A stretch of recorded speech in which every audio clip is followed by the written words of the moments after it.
initially always try to look for recruits through the usual process, recruitment companies and things like that. Very early on we realised that we didn't need their level of input to add value to the people that we were interviewing. So we very much changed the process now and use Facebook like everyone is these days, and local adverts in the job centre to find the sort of people that may fit.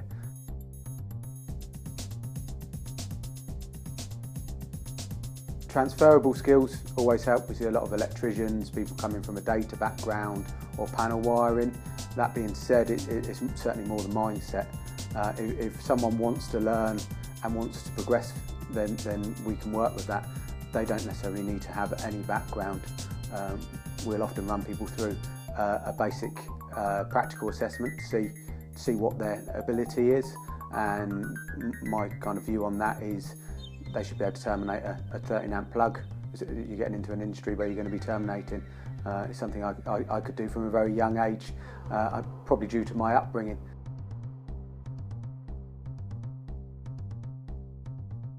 That's a big thing. That's a big thing. We work a lot together in the summer. We work long hours together.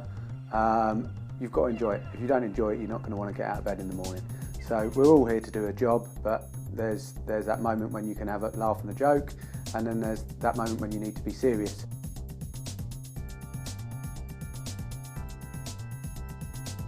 We've found that, like Matt, the older candidate has a slightly different mindset. They certainly often have families and home commitments, mortgages, things like that, and they very much come in, get their head down and learn very quickly. Alternatively, we've trained people as young as 16 that take a little bit longer to go through the process, but still come out the other side shining.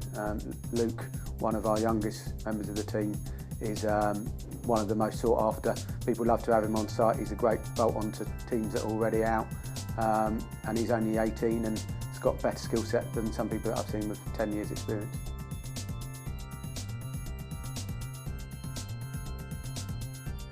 It's ultimately unlimited as long as you've got the drive and the passion to do so. We've had people, we prefer to train up within the business.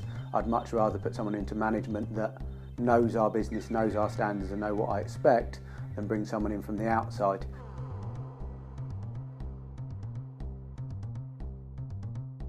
It's key that they take the time, take the effort, they want to do a good job. And in turn, that's visualisation standard. It's been built over the 11 years that we are the best at what we do. We say a rack built by visualisation looks the same no matter who builds it.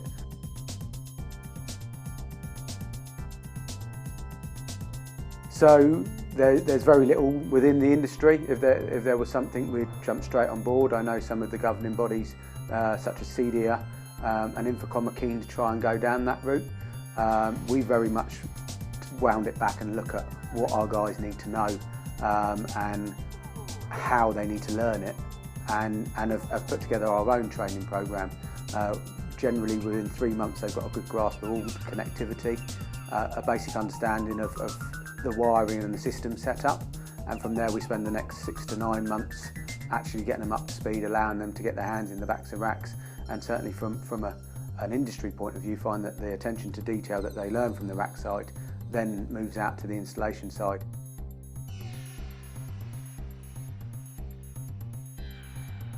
You see the people that have come from a similar background or something that has given them an interest in audio-visual, and they're often part way there, but at the same time we've equally seen people excel, come from a completely different background and no previous interest in audio-visuals that can do just as well.